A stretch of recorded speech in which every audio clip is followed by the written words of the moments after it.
Les générations futures sont menacées par de nombreux problèmes environnementaux et sociétaux, mais également par de sérieux problèmes de santé. En France, on estime à 400 000 le nombre de nouveaux cas de cancer chaque année. Ces cancers, leucémies ou autres maladies dégénératives sont généralement traités à l'aide des greffes de moelle osseuse. Toutefois, il est possible aujourd'hui de traiter certaines de ces maladies à l'aide des cellules souches placentaires. Ces cellules, présentes dans le cordon ombilical, représentent une excellente alternative aux greffes de moelle osseuse. Ces greffes sont dites allogéniques, c'est-à-dire le donneur et le receveur sont deux personnes différentes.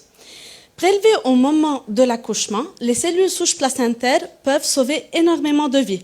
Et pourtant, aucune action de communication n'a été mise en place afin de sensibiliser les femmes enceintes ou les futures mères à cette possibilité de don. Ma thèse s'inscrit dans le cadre des comportements prosociaux et les comportements de don et vise à savoir comment agir sur les intentions des femmes enceintes afin de favoriser le don du sang placentaire. La variable sur laquelle j'ai décidé de m'appuyer est la générativité ou préoccupation envers le bien-être des générations futures. Grâce à mes études préliminaires qualitatives et quantitatives, j'ai pu proposer une nouvelle conceptualisation fondée sur une vision situationnelle de la générativité venant s'ajouter à l'unique vision dispositionnelle de préoccupation générative.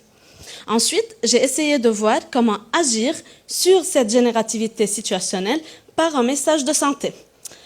De ce fait, un mécanisme de traitement d'information a particulièrement retenu mon attention. Il s'agit de l'imagerie mentale ou la capacité imaginative à éveiller auprès de chacun de nous des images mentales permettant d'avoir une sorte de préoccupation envers les générations futures. De ce fait, j'ai mis en place une expérimentation auprès de 572 femmes enceintes afin de valider un modèle de persuasion efficace permettant d'agir positivement sur les intentions des femmes enceintes. J'ai ainsi pu constater que les messages de santé orientés vers les autres et faisant référence explicite aux générations futures sont plus susceptibles d'activer une imagerie mentale positive et liée aux autres que les messages de santé orientés vers soi-même et faisant référence implicitement aux générations futures. De plus, cette imagerie mentale positive et liée aux autres agit sur la générativité situationnelle et par ce biais sur les intentions des femmes enceintes. Au travers de ces trois études, ma thèse apporte des contributions théoriques, méthodologiques et managériales permettant de renforcer l'intérêt de mobiliser la générativité dans notre discipline marketing. Merci.